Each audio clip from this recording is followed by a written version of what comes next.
June 14, 1969, 8:47 p.m., the Copacabana, Midtown Manhattan.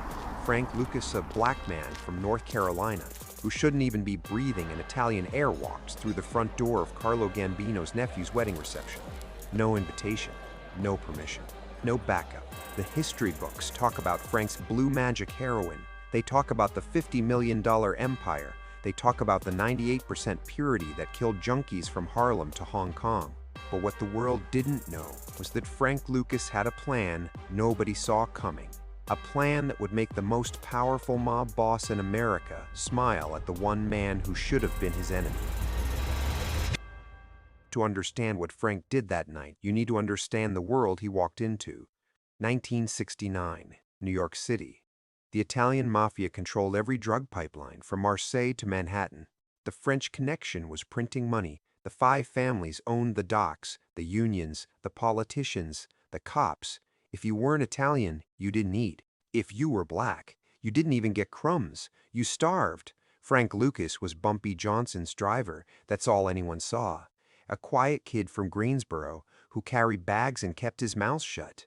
But Bumpy saw different. Bumpy taught him the code. The loudest man in the room is the weakest man in the room. The silent man, he lives. The loud man, he dies. When Bumpy died in 1968, the Italians thought Harlem was theirs for the taking.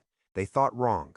Frank didn't cry. He didn't scream. He didn't panic. He got on a plane to Bangkok. He walked into the Golden Triangle. He cut out every middleman between the poppy fields and the streets. No French chemists. No Italian distributors. No Corsican smugglers. Just Frank. Just the source. Just 98% pure heroin hidden in the coffins of dead American soldiers coming home from Vietnam.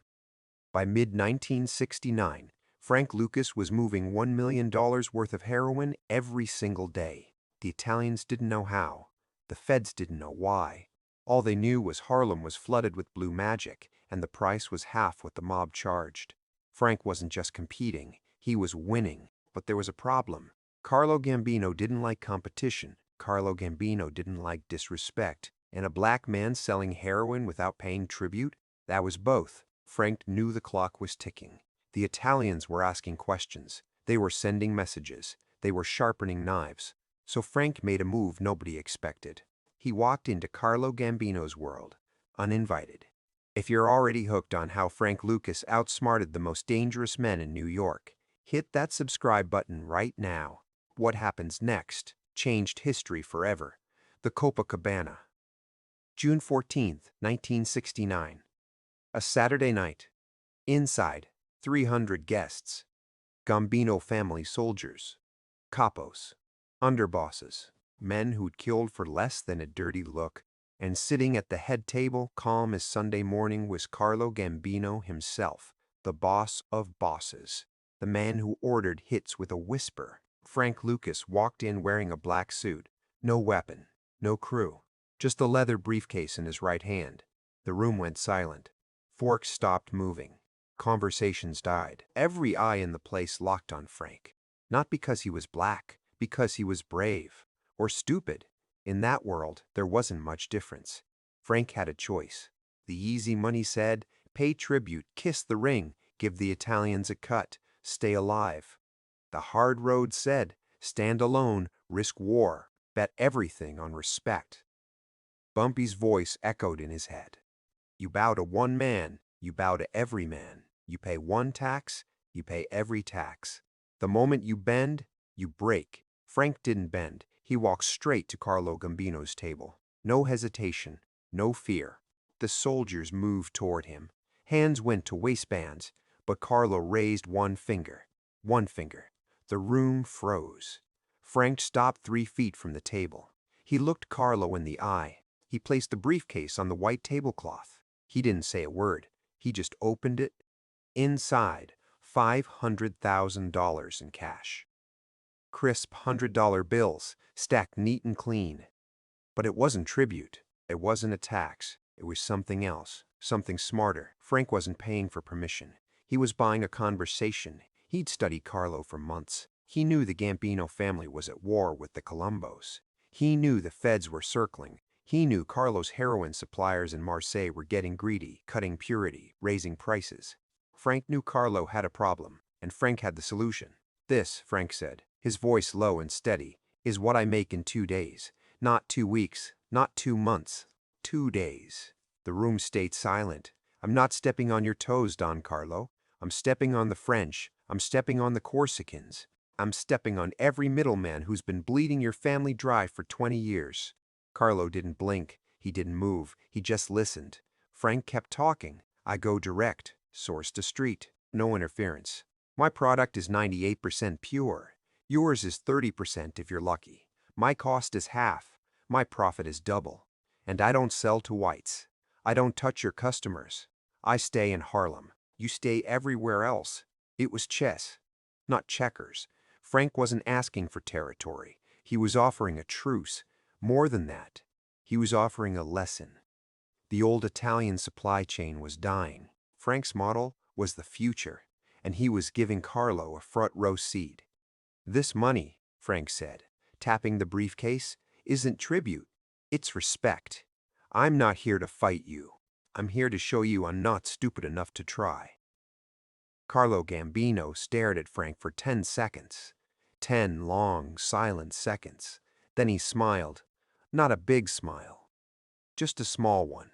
The kind of smile a king gives a knight who just made a smart move. "Sit down," Carlo said. Frank sat. They talked for an hour. Not as enemies. As businessmen. Carlo asked questions. Frank answered them. "How do you move the product? Coffins. Who do you pay off? Everyone who needs paying. How do you avoid the feds? I don't flash. I don't brag. I stay invisible." Carlo leaned back in his chair. "You know why you're still alive right now?" Frank didn't answer. "Because you didn't walk in here like a gangster. You walked in like a businessman. And you brought cash, not excuses." Carlo picked up a glass of wine. He took a sip. "You want my advice? Keep doing what you're doing. Stay in Harlem. Don't touch my people. Don't touch my suppliers. And don't ever, ever walk into one of my places uninvited again." Frank nodded. "Understood.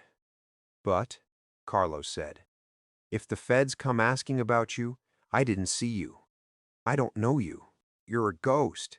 "I'm already a ghost," Frank said. Carlo smiled again. This time it was almost genuine.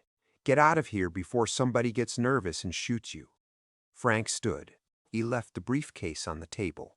He turned and walked out the same way he came in. Calm, silent, untouchable. The soldiers watched him leave.